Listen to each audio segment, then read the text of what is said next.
Mau tanya Begitu. Bang, Gimana gimana? apakah mendoakan orang yang sudah meninggal itu bisa atau tidak? Bisa lah bro. Bisa atau tidak? Hmm, Kamu bisa ya, nggak? Coba ikuti omongan saya. Ya Allah, kamu bentar, agama kamu apa nih? aku nggak punya agama Bang. Oke, lalu kenapa minta mendoakan kalau memang nggak punya agama?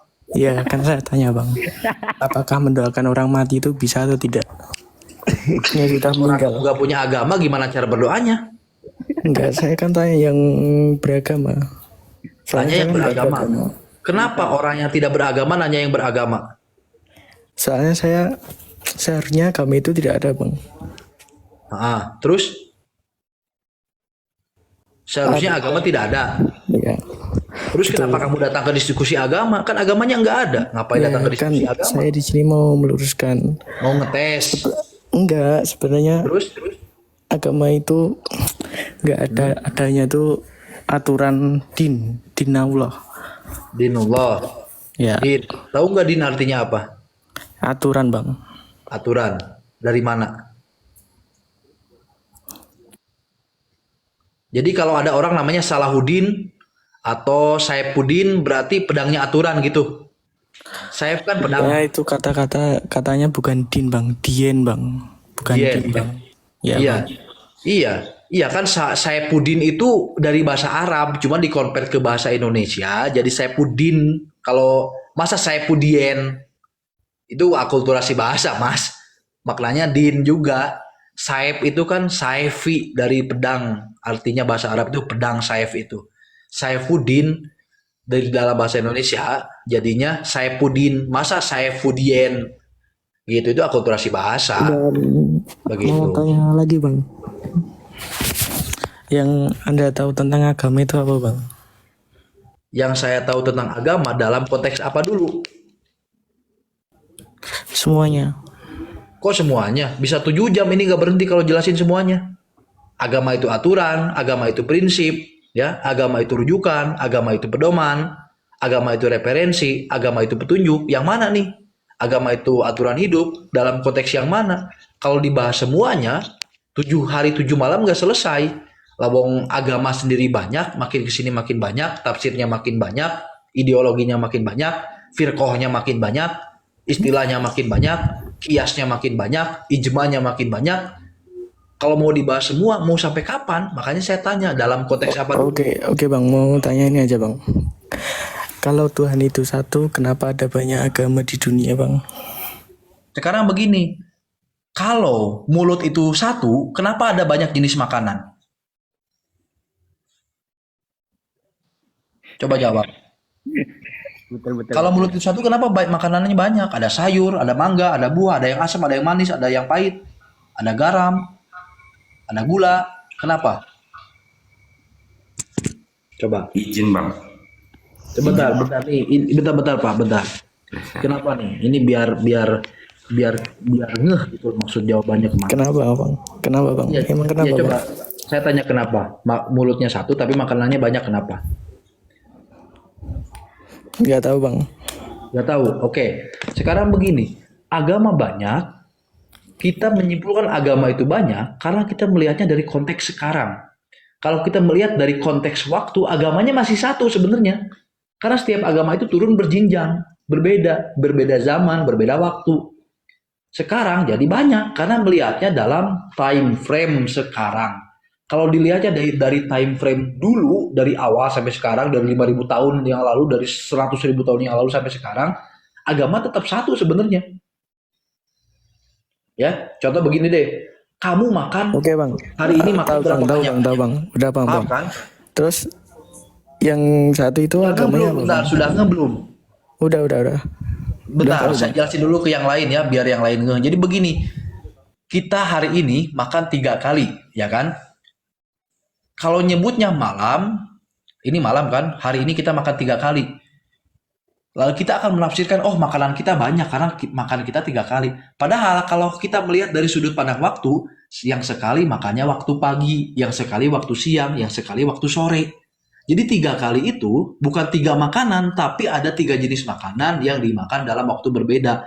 Padahal makanan itu sama-sama untuk mengenyangkan. Jadi sebenarnya agama ini tidak banyak, cuman turun dalam waktu berjenjang. Sekarang kita ada di penghujung waktu, makanya kita merasakan agama ini banyak, gitu loh. Seperti kalau dalam sepak bola ada pelanggaran. Begitu begitu kita ada di menit ke-80, kita merasa loh kok ini pelanggarannya banyak banget. Ya memang banyak banget karena kita melihatnya di ujung. Coba kalau dari awal pertandingan kita bisa paham bahwa pelanggaran itu cuma ada satu. Cuman turunnya berkali-kali. Di ujung pertandingan kita baru sadar, oh agama ini kok banyak ya.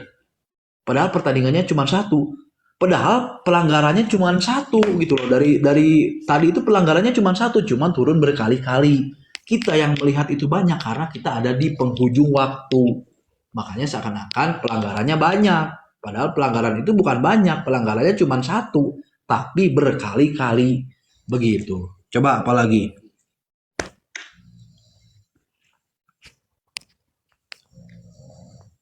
Coba apalagi Mas ST, mumpung ini nih sebelum jam 1 saya tutup nih. Kalau sudah tidak ada saya lempar ke yang lain. Apakah manusia pertama kali itu Nabi Adam? Manusia itu apa? Mau tanya, kan katanya manusia pertama kan Nabi Adam kan Bung? Iya, kata agama manusia pertama Nabi Adam, ya. Tapi agama menjelaskan manusia, konsep manusia tidak dijelaskan oleh agama. Makanya saya tanya, manusia menurut kamu apa? Homo sapien, Homo erectus, Homo paleo japanicus, atau apa? Manusia dalam perspektif kamu apa? Karena agama hanya menjelaskan Adam adalah manusia pertama, tapi tidak memberikan kriteria manusia yang dimaksud itu apa. Ya, manusia yang dimaksud itu apa? Makanya ada manusia modern, ada manusia purba. Itu yang di Al-Quran itu maksudnya manusia pertama itu adalah khalifah utama. Khalifah pertama kan Bung? Khalifah pertama. Bukan manusia pertama tapi khalifah utama. Dan di dalam Al-Quran itu kita itu yang dijelaskan di dalam Al-Quran itu tentang gimana caranya kita menegakkan din. Iya, yang saya aneh, kamu kan tidak beragama, kenapa membahas Al-Quran?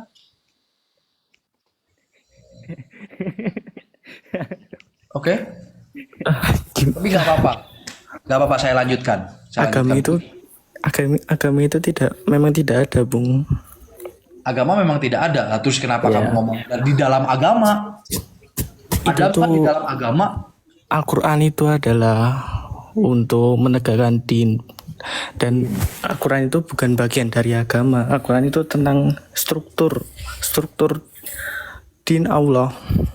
Betul. Itu adalah cara jembatan kayak siratul mustaqim untuk menjadikan bumi itu damai sejahtera Bung. Kan sekarang kan banyak kan di dunia ini banyak yang korupsi, pembantaian, gitu-gitu. Jadi tujuannya Islam itu bukan untuk tentang budaya kayak harus sholat tuh gini-gini, apa-apa itu harus gini-gini. Tujuannya sekarang itu kan sekarang masih di masa Makiyah atau Bung. Makiyah itu belum tegaknya din. Jadi kita itu tugasnya untuk menegakkan din, untuk menjadikan bumi itu damai sejahtera. Iya, begini. Yang pertama soal khalifah, ya. Khalifah seperti tadi kamu bilang, khalifah itu adalah penerus, pengatur, pengurus bumi. Berarti khalifah itu bukan manusia, tapi jabatan. Level jabatan, level kedudukan, level tugas yang diemban oleh Nabi Adam. Begitu. Itu soal khalifah. Ya kan? Kan kamu bilangnya khalifah, berarti memang Adam itu bukan sosok manusia pertama dalam bentuk fisik. Tapi bisa jadi manusia pertama dalam bentuk kepengurusan. Mungkin ada manusia-manusia yang lain, manusia purba, Homo erectus, Homo sapien, tapi tolol. Begitu turun Adam yang dibebani dengan tugas khalifah, maka Adamlah manusia pertama yang berakal, bernalar, memiliki kecerdasan dan kesadaran. Itu Adam. Oke? Bukan manusia pertama dalam wujud fisik. Kenapa? Karena dalam ilmu biologi mustahil ada manusia dalam wujud fisik. Karena maksudnya ada satu manusia tiba-tiba langsung jadi aja bentuknya seperti itu mustahil. Kenapa? Kalau Adam itu manusia pertama, Iya bang, bang, masa bang, anak bang. keturunannya incest? Incest dong jadinya. Kalau manusia incest, adik sama kakak menikah, itu nanti anaknya cacat karena variasi genetiknya kurang. Nah, masa Nabi Adam menikah sesama saudara sih? Kan nggak mungkin gitu loh. Itu. Udah tahu bang kalau itu bang. Gimana? Udah tahu bang kalau itu Iya. aman-aman. Nah, berarti Adam itu bukan definisi manusia dalam bentuk, tapi dalam tugas kesadaran, level akal, level pengetahuan, level kepahaman, level kenabian. Itu Adam. Jadi merujuknya pada Khalifah dalam konsepsi tugas, konsepsi posisi dia di alam dunia. Itu. Kemudian soal agama, kamu mendefinisikan agama, din, bahasa Arab dengan definisi bahasa Indonesia. Sampai sekarang, kamu tahu nggak bahwa agama itu tidak terdefinisi? Agama itu tidak terdefinisi apakah agama itu harus tua. Kalau agama harus tua, maka Zoroaster pun agama. Apakah agama itu harus muda, maka Lia Eden pun bisa disebut agama. Lia Eden Ahmad Musadek pun bisa disebut agama. Kalau agama itu harus Tuhannya satu, maka yang semua yang monoteisme yang Tuhannya satu berhak berhak memegang titel agama, bukan kepercayaan lokal. Ya, jadi Sundawiwitan, Kejawen itu berhak disebut agama.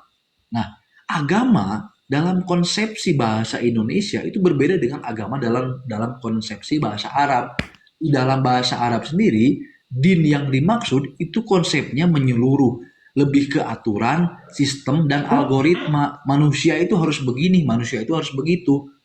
Ya. Jadi agama kalau dalam perspektif bahasa Indonesia memang agama itu tidak ada. Tapi mau pakai kata apa lagi kalau nggak pakai kata agama, Mas? Gitu loh maksud saya. Memang din itu bukan agama artinya, lebih ke aturan, lebih ke merujuk. Sekarang kan kayak orang goblok ya, agama kamu Kristen, agama kamu ini, tapi kalau saya dinnya Islam. Orang lain nyebut agama, giliran orang Islam nyebutnya din, sendirian lagi nyebut dinnya. Kan tolol ya, kurang bijaksana. Nah, karena tidak ada kata lain untuk mendefinisikan din di dalam ilmu antropologi, dalam ilmu bahasa, ya, bahasa itu tidak bisa dideskripsikan, ya. Bahasa A di dalam bahasa Inggris dan A dalam bahasa Sunda itu tidak bisa dideskripsikan, tidak ada penjelasannya. Makanya dalam ilmu bahasa dicari definisi yang paling dekat. Ngerti nggak definisi yang paling dekat? Jadi kalau contoh di dalam Islam itu ada yang namanya kurban. Kurban itu bukan berkorban. Kurban itu bukan berkorban loh artinya. Ya, tapi karena tidak ada bahasa Indonesia sulit untuk mendefinisikan makna dan maksud di dalam bahasa Arab, makanya bahasa Arab yang diterjemahkan ke dalam bahasa Indonesia selalu mencari bahasa yang memiliki kemiripan konsep, meskipun konsepnya tidak sama total. Nah, makanya karena bahasa Arab sulit diterjemahkan ke dalam bahasa ke dalam bahasa lain, bahasa Arab itu nggak bisa diterjemahkan ke bahasa Indonesia sebenarnya. Karena maknanya bakal belok gitu loh. Sama seperti makna din, kalau din diartikan sebagai agama, maka maknanya belok sebenarnya. Nah, makanya saat para ulama, orang-orang terdahulu sadar bahwa bahasa Arab ini sulit untuk didefinisikan dengan bahasa lain, makanya lahirlah ilmu yang namanya ilmu mantek, ilmu bayan. Nah, ilmu-ilmu cara memahami Al-Quran, cara memahami bahasa Arab, ada ada paketnya. Di dalam Islam itu ada paket namanya ulumul arabiyah. Ada lugoh, ada ilmu lugoh, ilmu bayan. Itu adalah ilmu-ilmu untuk mendefinisikan makna di dalam bahasa Arab ke dalam bahasa lain. Jadi kalau orang Indonesia pengen paham din, ya mau nggak mau dia harus belajar bayan, mantek, mani, bahasa ilmu lugoh segala macam. Itu harus. Karena apa? Karena bahasa Arab sulit untuk diterjemahkan ke dalam bahasa Indonesia. Maknanya pasti belok. Termasuk saat menerjemahkan din sebagai agama. Tapi ya kita harus bijaksana. Kan semua orang TikTok itu tidak seperti Mas ST Hangat ini. Makanya saya mau tidak mau harus memakai bahasa yang lebih mudah dipahami. Karena tidak ada bahasa lain, tidak ada kata lain untuk menerjemahkan din, makanya saya pakai agama. Padahal sebenarnya di dalam bahasa Arab, din itu lebih detail dari agama. Karena agama yang kita pahami sekarang itu hanya aturan-aturan ibadah, aturan-aturan ritual. Nah, di dalam Islam, din itu bukan sekedar aturan ibadah dan ritual, tapi ada aturan sosial, ada aturan kepada alam, hablum minallah, hablum minannas, hablum minal alam, gitu kan. Nah, jadi kebijaksanaan seseorang itu bukan saat dia menyampaikan apa yang dia pahami, tapi bagaimana dia mengemas apa yang dia pahami dengan bahasa yang mudah dipahami. Makanya para ulama menyebut din itu sebagai agama, meskipun mereka tahu bahwa din itu artinya bukan agama gitu loh. Karena memang tidak ada kata lain untuk